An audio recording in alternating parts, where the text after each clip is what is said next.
Bonjour, bonsoir et bienvenue une fois de plus sur notre chaîne Simama. Euh, nous continuons sur notre série Les blessures de l'âme, qui en réalité sont des plaies très sournoises qui détruisent la vie chrétienne. Aujourd'hui, on se retrouve particulièrement à être chrétien, peut-être pour certains même nés de nouveau, mais on se retrouve continuellement en train de combattre des maux, M-A-U-X, en train d'avoir des aspirations, avoir des rêves qui ne s'accomplissent pas, avoir des aspirations qu'on poursuit un peu comme quelqu'un qui court dans le rêve sans jamais toucher ce qu'il cherche. Et à chaque jour, on regarde Dieu qu'il dit qu'il nous a tout donné, Dieu qui dit qu'il nous a donné la paix, la joie, la puissance, tout ce que nous avons, tout ce dont nous avons besoin pour être dans l'excellence humaine. Et nous regardons la réalité, nous voyons qu'il y a un gap. Et souvent, on se pose des questions et comme l'homme aime chercher en fait des solutions, on crée des solutions en disant que non, peut-être je n'ai pas fait ci, peut-être il me faut aller vers une église, un homme de Dieu, c'est telle particularité. Et comme Satan aussi aime utiliser les autres pour venir te dire, sûrement tu as péché, sûrement il y a telle faille dans ta vie, peut-être c'est pas non.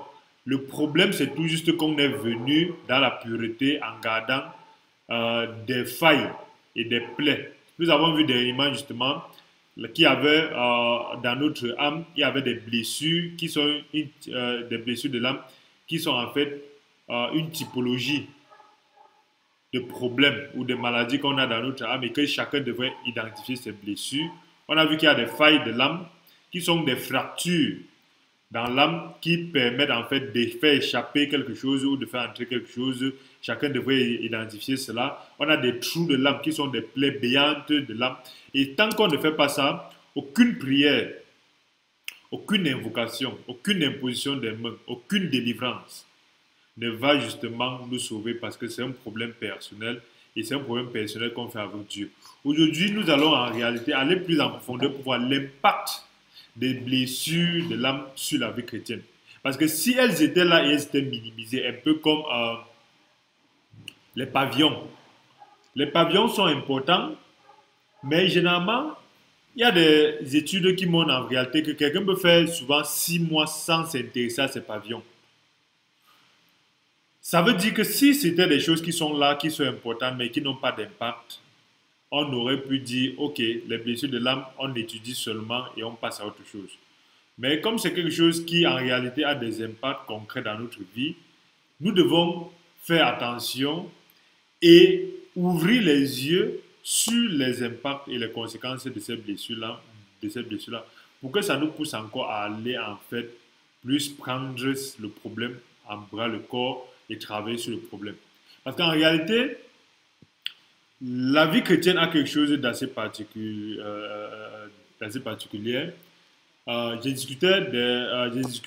discute actuellement avec une amie qui est musulmane et j'essaie de comprendre en fait, au-delà de ce que je lis, au-delà de ce que je vois au quartier, au-delà de ce que je peux entendre de la pratique de la religion musulmane, de comprendre exactement l'intérieur. Et quand on comprend, on se rend compte qu'en réalité, que le christianisme a une particularité contrairement aux autres religions. On peut dire, on peut faire des débats. La religion, c'est parce que nos parents, on est né, on est dedans. C'est parce qu'on est né, on était là. Si on était né quelque part, on était plutôt à majorité musulman, on devait être musulman. Si on est Toutes ces considérations-là, en réalité, c'est parce que justement, l'homme est vu comme, la religion est vue comme une sorte de pratique d'un groupe. C'est pourquoi c'est naturel de penser que si j'étais né peut-être en Arabie Saoudite, peut-être je serais musulman, et ainsi de suite. Mais le christianisme a la particularité que c'est Dieu qui vient vers nous et c'est une spiritualité qui est indépendante d'une communauté. Ça veut dire même le chrétien qui pratique la religion musulmane n'a pas de Dieu. Même le chrétien qui pratique la religion chrétienne n'a pas de différence avec le musulman parce que c'est juste un ensemble de comportements. Mais le christianisme doit aller au-delà du comportement. Ça doit être un impact pour lequel on peut donner sa vie. On doit être tellement convaincu du christianisme qu'on doit être capable de dire, je suis tellement convaincu de ce Dieu-là, de son impact que je suis capable de perdre ma vie pour ce pourquoi je suis convaincu. En ce moment, on peut se rendre compte que combien de personnes religieuses sont capables de perdre leur vie pour ce qu'ils ont été convaincus. Pourquoi? Parce que pendant qu'on est occupé à faire les standards humains, aller à l'église, lire la Bible parce qu'on a dit, aller chanter à l'église, aller prier, pendant qu'on est occupé à faire ça pour l'extérieur, à l'intérieur, en fait, on n'est pas convaincu de ce qu'on fait. Et c'est justement ces éléments-là qui sont utilisés par les blessures de l'âme pour augmenter le fait qu'on se pose, on se dit souvent, je suis chrétien, mais j'ai plus de problèmes que les gens païens. Pourquoi? Parce que les gens païens, au moins, ils ont une certaine, un certain équilibre. Ils ne vont pas dans les extrêmes, l'extrême, l'extérieur, pour qu'on voie que je fais, et à l'intérieur, je n'ai rien, ainsi de suite.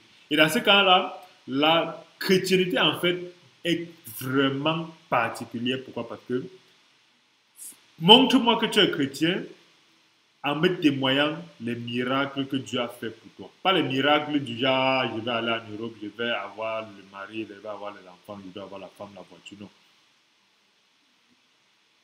De quel truc Dieu t'a sorti? Voilà en réalité les témoignages. Ce n'est pas qu'est-ce que Dieu me permet d'avoir au quotidien, non. C'est de quel trou Dieu t'a sorti. Et dans ce sens-là qu'on peut rencontrer, on peut rencontrer en fait l'évidence que la vie chrétienne en elle-même débute lorsqu'on a arrêté d'être de la religion chrétienne. Ça veut dire si à un moment donné, on ne comprend pas que la religion chrétienne est une abomination, on ne peut pas devenir un chrétien. Parce que le christianisme, c'est une vie.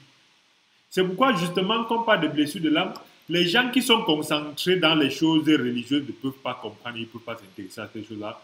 Parce que selon eux, ils pensent donc qu'ils n'ont pas de blessures. Soit ils pensent que les blessures qu'ils ont, ils vont attribuer ça aux autres, ils vont attribuer ça aux sorciers du village, ils vont attribuer à la famille, ils vont attribuer aux malédictions ancestrales, ils vont attribuer au cafard qui passe au plafond, ils vont attribuer à l'homme de Dieu, ils vont attribuer au travail, ils vont attribuer aux politiciens. Oui, c'est vrai qu'au pays, ils ont tout volé l'argent, les Blancs sont venus nous coloniser, nous devons rentrer en Égypte. Voilà en fait où nous amènent les blessures de l'âme lorsqu'on ne se rend pas compte que le grand combat c'est nous et c'est à l'intérieur. Et c'est pour ça que Jésus-Christ en réalité est celui-là qui nous a enseigné de crucifier la chair. Quand il a dit de crucifier la chair, les religieux ont cru qu'il fallait crucifier le mensonge. Non. Crucifier justement ma perception. Crucifier ma manière de servir Dieu. Crucifier ma manière de comprendre et d'adorer Dieu. Parce que beaucoup de personnes, justement, qui ne crucifient pas la chair, détruisent les gens autour d'eux.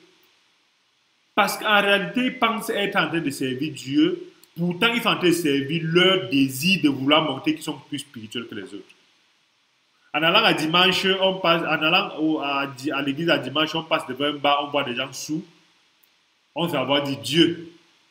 Heureux suis-je parce que je ne suis pas comme eux. On oublie qu'en fait, que peut-être eux, leur blessure de l'âme, c'est qu'ils sont sous. Mais pour nous, on ne se rend même pas compte. Ils savent au moins que non, je combats contre cette vie-là. Mais toi, tu penses d'ailleurs que tu es tellement arrivé, tu es tellement bon chrétien, tu es tellement spirituel que tu ne te rends pas compte de toutes les destructions que tu fais et tu ne te rends pas compte de toutes les incapacités que tu fais. Parce que si tu étais si chrétien que ça se saurait. Parce qu'en réalité, lorsqu'on brille, ça se sait. Et les chrétiens sont censés briller. Alors si on a une vie chrétienne où à un moment donné on se dit, je ne brille pas comme je devrais. Ou est-ce que partout où j'entre, je suis une lumière? Parce que tous les chrétiens connaissent le concept de lumière. Mais rares sont ceux qui peuvent appliquer ça à leur propre vie et dire, je suis la lumière du monde, suis-je la lumière du monde? Lorsqu'on est concentré sur le fait que je ne suis pas assez la lumière du monde comme je devrais. Je ne suis pas au niveau où je devrais. On ne s'inquiète plus trop de ceux qu'on a vus au bar, de ceux qui sont à côté, de ceux qui font ceci, de ceux qui font non. On rentre vers nous-mêmes. Ça veut dire le premier impact des blessures de l'âme dans notre vie, c'est qu'on s'extériorise en étant prompt à lancer la pierre aux autres parce qu'on refuse d'entrer en nous-mêmes et voir nos propres problèmes. Voilà le premier impact. Et dans ça, on trouve des moyens de spiritualiser. Donc, la première chose, le premier signe que nous sommes gangrénés par les blessures de notre âme, c'est la facilité à voir le mal en l'autre et la difficulté à voir notre mal. Parce que l'homme spirituel est celui-là qui est capable de comprendre que moi aussi, je suis dans l'incapacité pour le moment de surmonter ça, ça, ça. Et en ce moment, il peut se mettre devant Dieu pour surmonter ça. J'ai découvert tel trou de mon âme, dans mon âme. J'ai découvert telle faille dans mon âme. J'ai découvert telle blessure dans mon âme. Ta blessure a la faculté d'être rapidement pensable. On peut rapidement y mettre de la bétadine, on peut rapidement guérir, mais la faille est plus profonde. Donc, l'homme spirituel est capable de voir la blessure de l'âme et dire, voilà comment ce mois-ci, ces 2 mois-ci, je dois travailler sur cette blessure-ci pour qu'elle guérisse. L'homme spirituel est capable de voir sur rapidement la faille. Ce sont les impacts. Lorsqu'on n'est plus capable de voir la blessure, sa propre blessure, on n'est plus capable de voir sa propre faille parce que la faille est une fracture profonde dans notre âme.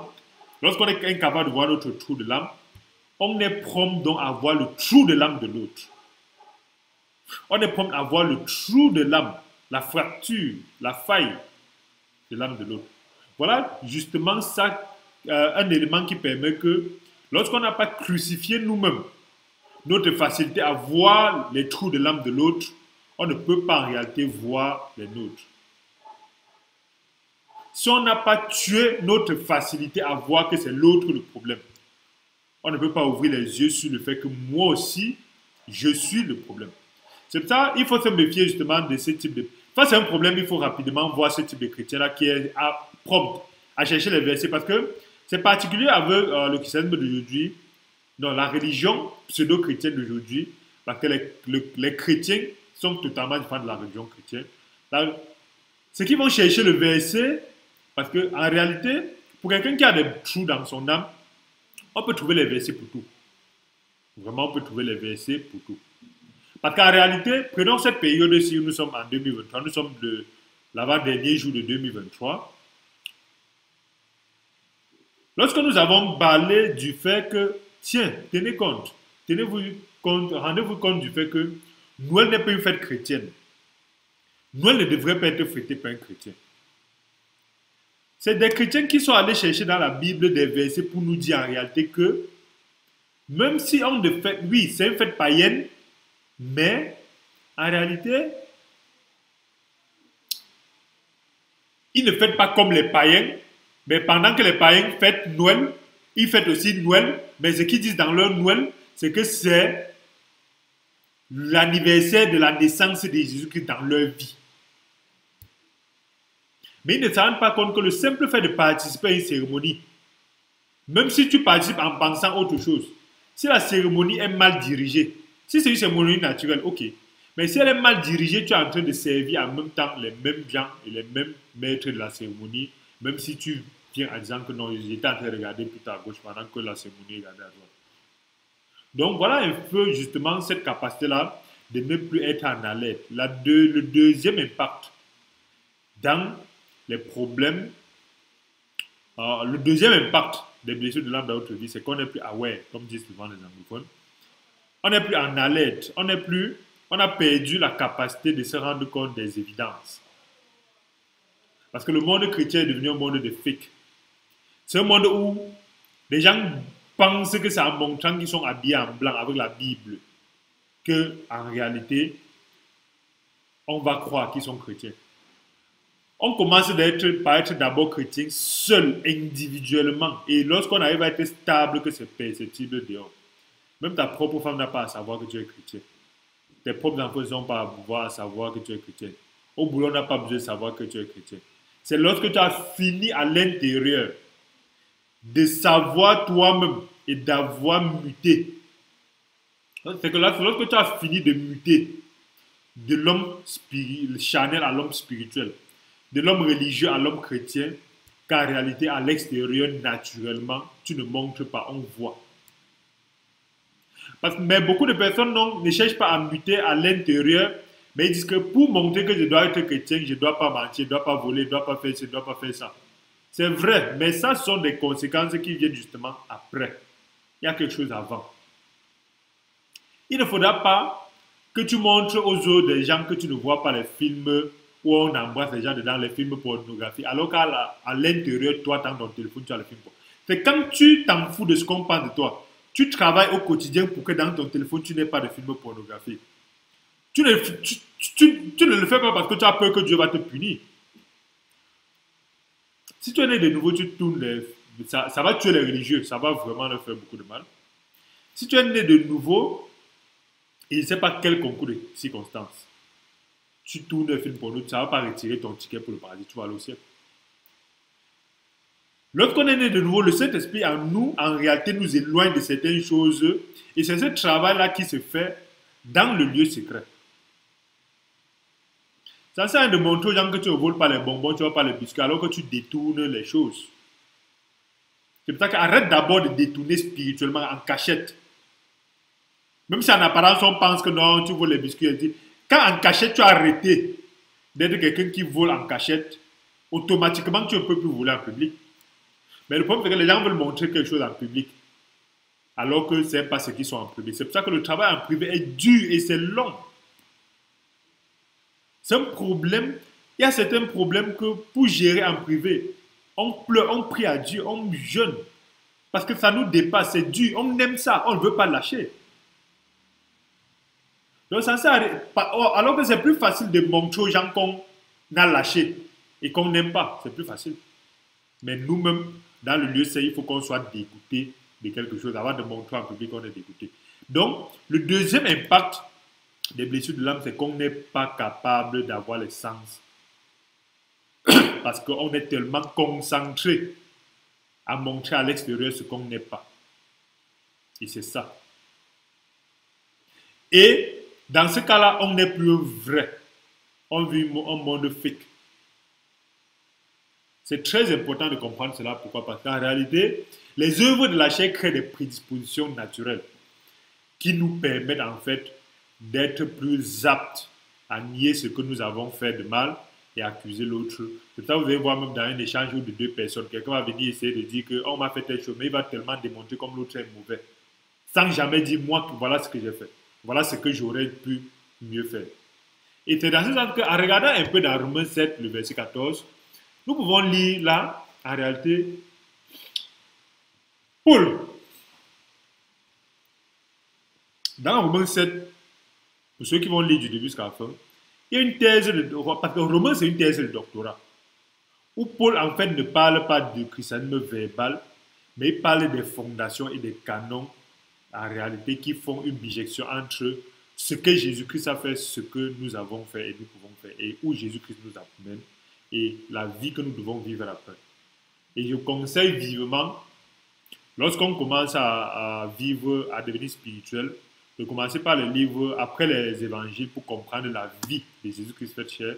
C'est de lire Romains, Galates, Éphésiens, Corinthiens. Il ne faut pas lire l'Ancien Testament. L'Ancien Testament, ça embrouille beaucoup. Lorsqu'on vient à Christ, il ne faut jamais commencer par l'Ancien Testament. Parce que l'Ancien Testament sont des histoires de ceux qui comprennent déjà ce qui se passe. On commence toujours par la Nouvelle Alliance avant d'aller dans l'Ancienne Alliance. Quand tu as un contrat, tu commences toujours par le contrat le plus actuel. Après, tu peux étudier l'ancien contrat, et ainsi de suite. Donc, dans ce sens-là, Romains 7, à partir du verset 14, il est écrit, nous savons en effet que la loi est spirituelle et moi, Jésus, charnel, vendu au péché. Combien de chrétiens sont capables de dire ça? Oui, pendant cet échange-là avec mon employeur, pendant cet échange avec ma famille, pendant cet échange avec telle personne, où je pense avoir tellement démontré à l'autre qu'il est faux, est-ce que moi je me rends compte que je suis charnel vendu au péché et que même si j'ai démontré ceci, j'ai démontré cela, en moi, je dois ne jamais oublier ce fait-là. Et dans ce sens-là, il est important que lorsque nous regardons cela, on ne peut donc pas être trop strict.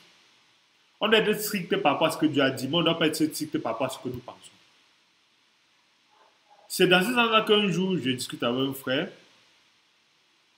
qui est d'une communauté où c'est justement l'église, selon le modèle, la communauté d'église de maison. Ils étudient et ils avouent dans leur communauté il n'y a aucun mal qui soit en nous. Nous sommes parfaits. Nous sommes saints, nous sommes purs. Par rapport au travail de Jésus-Christ. Et la vie chrétienne, en fait, c'est l'importation continue de ce travail-là, l'assimilation de ce travail-là dans notre vie pour pouvoir guérir de l'esprit à l'âme et de l'âme à la chair. Alors, lorsque l'âme est guérie, la chair est guérie. Lorsque l'âme n'est pas guérie, la chair n'est pas guérie. Quoique l'esprit soit saint, pur, ainsi de suite. Mais dans la communauté, ils prêchent qui ne font aucun mal. J'étais curieux. Comment ça n'est pas fait? Parce que, supposons, jusqu'à. Oui, j'ai suivi des témoins et des enseignements du genre. Je peux regarder dans les 2 mois qui suivent, qui précèdent.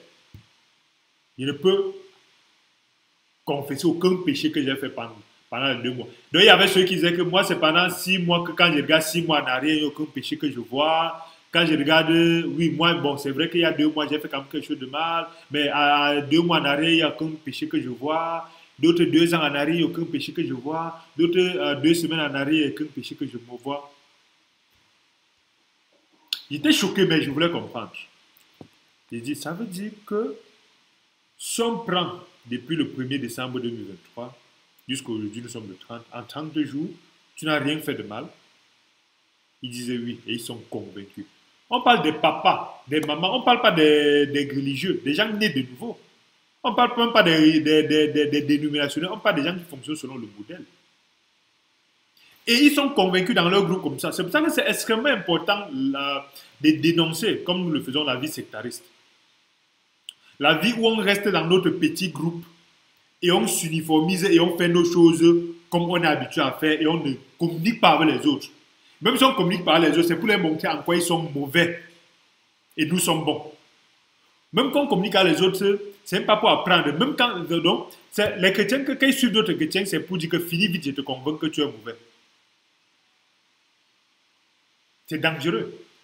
Parce que lorsque je me retrouve même en train de communiquer avec les frères catholiques, que par évidence, tout le monde sait quand même que, même les catholiques eux-mêmes, ils avouent, quand le pape commence à dire qu'il faut marier les homosexuels, ainsi de suite, même le catholique, même qui ne lit pas la Bible, c'est quand même qu'il y a un petit truc quand même dedans qui fait que ce n'est pas de Dieu. Mais il va quand même trouver des justifications, ainsi de suite, ainsi de suite. Mais quand même, au fond, il sait. Ça veut dire, même quand j'échange avec les frères, mais ils ont toujours quelque chose à nous apprendre. La résilience catholique, la capacité de se sacrifier pour aider l'être humain à travers les écoles, les hôpitaux. Quoi qu'on va dire, si un protestant ou un homme spirituel ne peut pas apprendre de ça, parce qu'il dit que là, non, non, c'est le ciel qui est important. Dieu va venir guérir les gens. L'éducation, l'État va le faire. Mais il faut apprendre des autres.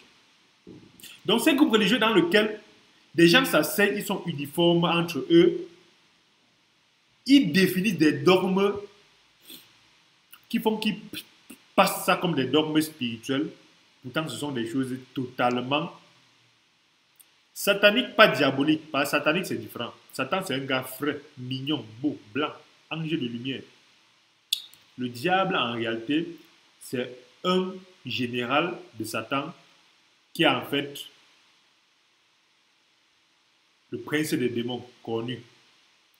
Satan, en fait, c'est Lucifer. Oh, Lucifer, normalement, c'est Jésus-Christ. C'est vrai que ça fait mal à la tête des religieux, mais en fait, Satan, c'est le porteur de lumière, alors que Jésus-Christ est la lumière. Donc, entre le porteur de lumière et la lumière, on est d'accord que la lumière est plus grande. Jésus-Christ est la lumière. Donc, quand on regarde les sectaristes qui servent le porteur de la lumière et nous qui servons la lumière, c'est parce que le chrétien ne connaît pas sa nature, qui se laisse berner justement par les trucs ésotériques, ainsi de suite. Et quand on s'approche, même on se rend compte que ce sont des sous-parties du christianisme.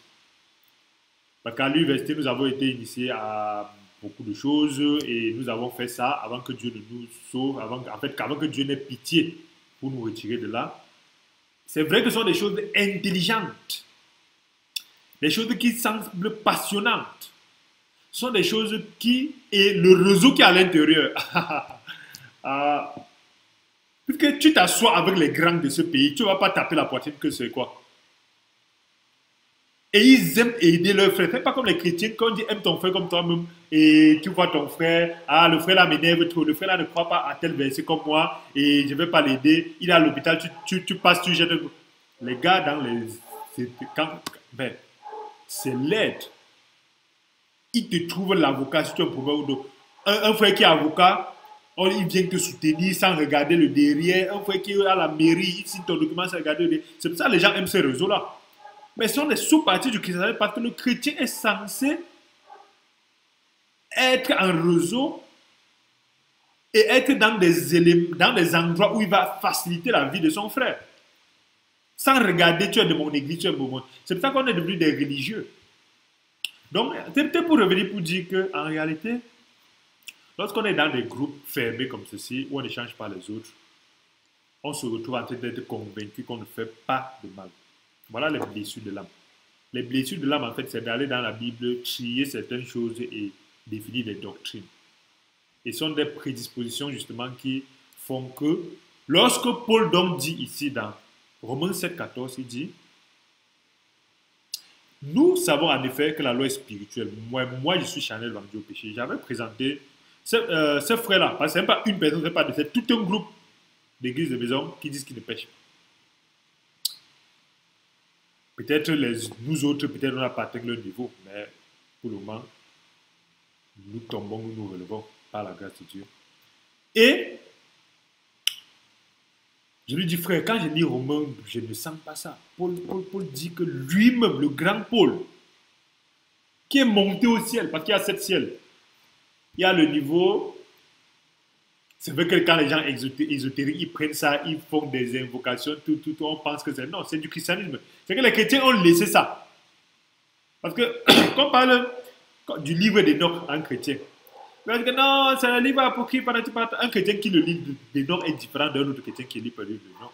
Sa vie est différente, sa connaissance est différente. Et certaines choses du monde ne vont plus l'étonner.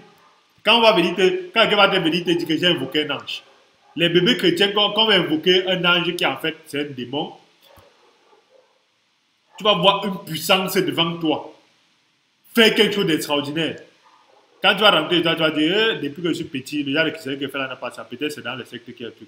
Alors que c'est dans la parole de Dieu. Dieu dit que ne donne pas l'importance à sa mère.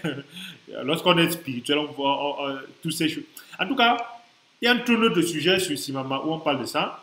Donc, pour revenir, pour dire, en fait, lorsque le grand Paul lui-même arrive à dire ça, quand j'ai présenté au frère, il a dit que Paul ne parlait pas de lui. Et il dit, à un niveau, il dit que Paul parlait à l'époque. Comme si c'était l'Ancien Testament. Où on disait qu'il n'y avait pas la permanence du Saint-Esprit. Paul lui-même qui était ravi dans le 7e ciel. Il y a certaines choses qu'on voit là-bas qu'on dit c'est interdit de dire.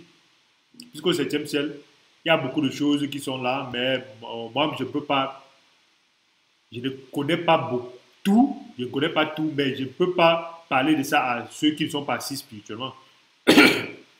Parce que il y a des strates où Dieu a condamné les créatures.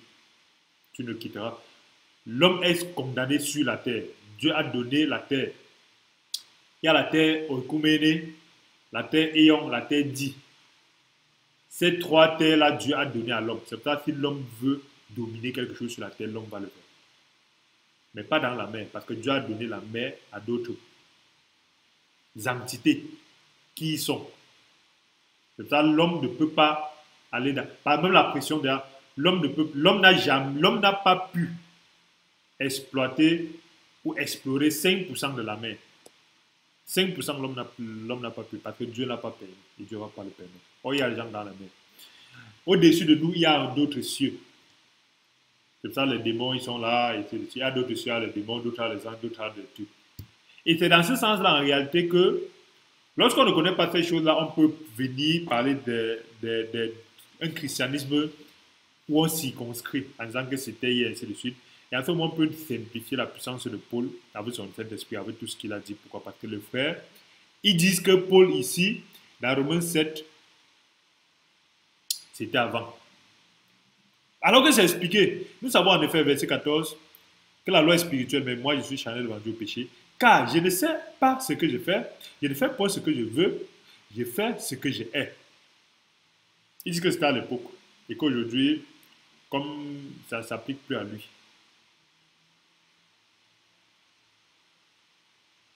Beaucoup de personnes savent qu'ils ont les blessures de l'âme, mais combien de personnes en fait arrivent à aller pour travailler dessus? On peut savoir, mais il faut faire. Et maintenant, ce n'est plus moi qui le fais, c'est le péché qui habite en moi. Et ces gens-là disent qu'ils n'ont pas de péché. Comment, en disant que tu n'as pas de péché, tu peux arriver à ce niveau-ci? Quand tu nies que tu as le cancer, comment tu peux te guérir du cancer? Quand tu nies que tu as un problème, comment tu peux résoudre ce problème-là? C'est très difficile en fait. Et ça me rappelle donc une amie qui est anxieuse. Et le psychologue lui dit, ce n'est pas quelqu'un qui doit t'amener chez moi, c'est toi qui vas découvrir que tu as un problème et venir. Puisqu'aujourd'hui, elle n'a pas porté son pied pour aller vers le psychologue. Elle ne sait pas. Elle sait que ça ne va pas, mais elle ne sait pas qu'elle a besoin d'aide.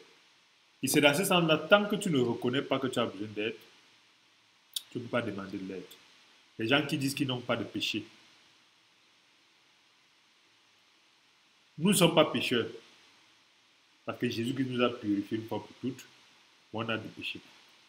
Et dans ce sens-là, Paul dit, ce qui est bon, je le sais, n'habite pas en moi, c'est-à-dire dans ma chair. J'ai la volonté, mais non le pouvoir de faire le bien. Parce que l'arbre de la connaissance du bien et du mal n'était pas l'arbre qui donnait la capacité de faire le bien ou de faire le mal. Ça permettait de connaître. On a la connaissance. Tout le monde sait ce qui est mauvais. Mais combien de personnes font? Il y a mon oncle qui est professeur agrégé de psychologie. Il me disait, un jour en riant, qu'un de ses amis, un éminent, l'un des plus grands psychologues de son époque, d'un pays de l'Occident où il a étudié, était tellement fort en psychologie, mais il fumait deux paquets de cigarettes peut-être en 2 jours, je crois ça, peut-être un paquet par jour. Et on riait, disait, comment quelqu'un qui est tellement performant a défini, circonscrit et traité les vices du cerveau humain n'arrive pas à traiter le propre vice qui vient de lui de dépendre de la cigarette. Et c'est dans ce sens-là qu'on peut se rendre compte que nous, les êtres humains, la capacité et le problème de notre blessure de l'âme qui tient à nous permettre de voir plus le mal chez l'autre en réalité, c'est un biais cognitif qui nous permet de ne pas voir le nôtre. Grâce soit rendue à Dieu qui, à travers ces exhortations-ci, nous permet d'étudier plus la capacité de regarder notre propre vie et de nous mettre devant Dieu pour nous-mêmes d'abord, sans tenir compte des autres et sans tenir compte de ce qu'on va montrer aux autres. Et lorsqu'on surmonte nos problèmes, on a des témoignages qui créent la vie. J'étais sur un réseau social Quora, un réseau social où on pose des questions, on répond ainsi de suite, où un Français, il posait la question sur Quora publiquement, je suis chrétien, né de nouveau, mais j'ai pour la masturbation. Beaucoup de personnes venaient dire des choses. J'ai vu 2 chrétiens ont parlé de Lévitique et de Deutéronome. Celui qui souille sa chair, c'est comme un péché. Donc, les gens ont déversé un ensemble de versets, ainsi de suite. Moi, je lui ai dit quelque chose. Frère, je suis investi du Cameroun. J'ai traversé le même problème. Ce n'est pas seulement le seul que j'ai traversé beaucoup d'autres problèmes. Donc, c'est juste pas comme si c'était. Mais pour cet exemple-là, j'étais capable de lui dire quelque chose qui ne vient pas de la connaissance, mais qui vient de la pratique. Je lui ai dit, première chose, tue en toi la condamnation. Parce qu'après l'avoir fait, on se condamne. Oh, Dieu est fâché par ça. C'est justement l'accusateur, Satan, qui vient faire ça. Parce que quand il fait ça, c'est pour t'empêcher de lire la Bible, c'est pour t'empêcher de prier, c'est pour t'empêcher d'aller à l'église. Parce qu'il va te dire que toi, le masturbateur, tu lis la Bible encore. Dieu est fâché. Tout ce que tu pries là, Dieu n'écoute pas. Première chose, tue ça. Deuxième chose, c'est quoi? C'est qu'il faut en fait comprendre que c'est Dieu qui nous permet de sortir des situations. Ce n'est pas notre incapacité, ce n'est pas notre semblant. Et dans ce sens-là, il faut beaucoup prier. Pas prier pour demander les choses à Dieu. Dis à Dieu, le Père si. C'est pour ça que moi j'aime pas trop les prières conventionnelles. Le Père si, voici quelque chose que je ne veux pas. Mais voilà le fait que je n'arrive pas à faire. Toi, tu as la force. Moi, j'ai essayé de mon côté, je n'ai pas pu. Tu as la force de le faire. Je ne veux pas être un chrétien qui dit que tu es fort, alors que pour un petit truc comme ça, tu ne m'aides pas. Aide-moi pour cette chose, pour que je puisse savoir qu'effectivement, au-delà de parler seulement de la bouche, toi, tu as une puissance pour me faire des choses concrètes, des choses miraculeuses, pour que je ne parle pas des miracles que j'ai lu dans la Bible, mais le miracle de voir que aujourd'hui je suis incapable, mais toi tu es capable. Voilà le genre de prière que moi j'ai fait à Dieu pour sortir de ce monde-là. Donc, première chose, tuer le monde de la condamnation. Parce que c'est une blessure de l'âme que Satan utilise. C'est une faille. C'est une faille de l'âme que Satan utilise. Tu t'es masturbé, Dieu va te punir, Dieu est fâché. Et quand on met les frères très spirituels à côté de toi, oh, quand tu essaies de parler à un frère, je n'ai jamais regardé un film porno. Ça veut dire que Satan t'a possédé. Les démons de la masturbation sont en train de te prendre. Moi-même, quand je n'ai jamais regardé les fêtes d'une femme, le caleçon, je ne fais jamais. Le seul caleçon que je connais, c'est pour ma femme. Même jusqu'à aujourd'hui, je ne connais. Quand ils te disent comme ça, tu te dis, quel raclure de chrétien je suis, quel misérable chrétien, je suis quel genre de chrétien, je suis. Quand pendant qu'on va aller au ciel, il dit, tu vas rater l'enlèvement à cause de ce comme ça. Et dans ce sens-là, je peux vous assurer, excusez-moi, et dans ce sens-là, je peux vous assurer que tu ne peux pas être le même quand tu as subi des choses comme ça. Alors, les impacts dont nous parlons aujourd'hui dans la vie chrétienne, c'est donc ces éléments-là où nous devons comprendre que le combat des blessures de l'âme est un combat où Paul a défini le cadre. Ce qui est bon, je le sais, n'habite pas en moi, c'est-à-dire dans ma chair. J'ai la volonté maintenant, le pouvoir de faire le bien. Car je ne fais pas le bien que je veux, je fais le mal que je ne veux pas. Et si je fais ce que je ne veux pas, ce n'est plus moi qui le fais, c'est le péché qui habite en moi. Mais le frère avait dit que non, le péché habite en Paul, mais pas en lui. Mais il ne se rend pas compte que Paul est celui-là qui écrit 80% du Nouveau Testament. Disons 70-60% du Nouveau Testament. Paul est celui-là qui allait en profondeur. Paul est celui-là qui s'appelait Saul. Paul est celui-là qui était formé par Gamaliel. Il connaissait la profondeur de la loi. Mais qui est quitté d'un monde A vers un monde B. Mais tu penses quand même que tu es mieux que lui. Un peu comme les gens monogames qui disent qu'ils sont mieux que David parce qu'il est polygame. Il ne peut pas témoigner d'avoir la royauté de David, d'avoir 1% de ce que David a fait, d'Abraham. Et dans ce sens-là, verset 20, et si je fais ce que je ne veux pas, ce n'est plus moi qui le fais, c'est le péché qui habite en moi. Je trouve donc en moi cette loi. Quand je veux faire le bien, le mal est attaché à moi. Car je prends plaisir à la loi de Dieu selon l'homme intérieur. L'homme intérieur, c'est l'homme qui a guéri ses blessures de l'âme. Ce n'est pas seulement l'homme spirituel. On a l'homme spirituel qui est purifié une fois pour toutes lorsqu'il a accepté Jésus-Christ. On a l'homme intérieur. On peut être purifié une fois pour toutes, mais l'homme intérieur aime encore les mauvais trucs. C'est pour ça que l'Esprit de Dieu nous permet donc de combler les blessures, combler les failles, combler les trous, pour qu'on soit un homme intérieur qui rayonne et qui est le sel du monde, qui est la lampe qui brille et qui n'a pas besoin de convaincre les gens que je crois en moi et suis chrétien. Pourquoi vous refusez de montrer ou de montrer aux hommes qu'on est non? Verset 23, mais je vois dans mes membres une autre loi qui lutte contre la loi de mon entendement, qui me rend captif de la loi du péché qui est dans mes œuvres. Misérable que je suis qui me délivrera de ce corps de mort. Grâce soit rendue à Jésus-Christ notre Seigneur. Ainsi donc, par moi-même, je suis par l'entendement l'esclave de la loi de Dieu et je suis par la chair esclave de la loi du péché. Voilà ce que Paul peut dire. En réalité, donc, il est important de comprendre que nous avons notre vie. Notre vie, lorsqu'on ne manage pas les blessures de notre âme, il y a un impact. Et nous devons faire attention. Parce que si on ne gère pas cet impact-là, on va être un chrétien fatigué. S'il vous plaît, frères et sœurs, ne soyons pas des chrétiens fatigués.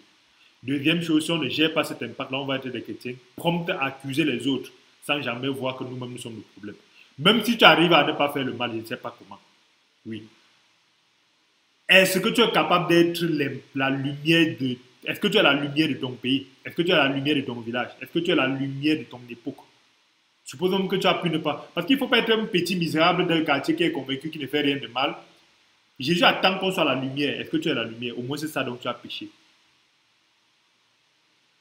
Et l'autre chose, c'est vraiment le fait que nous devons être chrétiens d'abord à l'intérieur. C'est pour ça que c'est important. Pour voir les hommes spirituels, il faut d'abord se séparer des autres. Pas physiquement forcément, mais il faut avoir une vie personnelle avec Dieu. À un moment donné, vous voyez les étapes où les gens disent que je prends un peu du temps pour moi-même. Il ne faudra pas prendre du temps pour critiquer les autres, ainsi de suite. Il faut prendre du temps pour soi-même, pour, en fait, redéfinir nos propres bases avant d'aller à l'extérieur. À ce moment, on grandit comme le bambou de Chine, où pendant 5 ans, ça envoie les racines à l'intérieur, mais au niveau supérieur, c'est moins de 50 cm. Mais dès qu'après 5 ans, que les racines sont bien à l'intérieur, ça monte au moins de 30 à 60 cm par jour.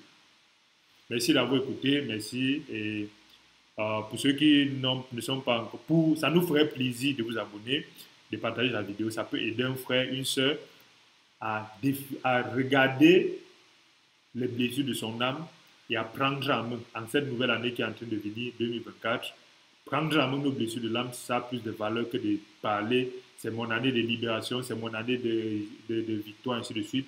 Si on prend la main nos blessures de l'âme, on aura plus d'impact. Merci et à bientôt.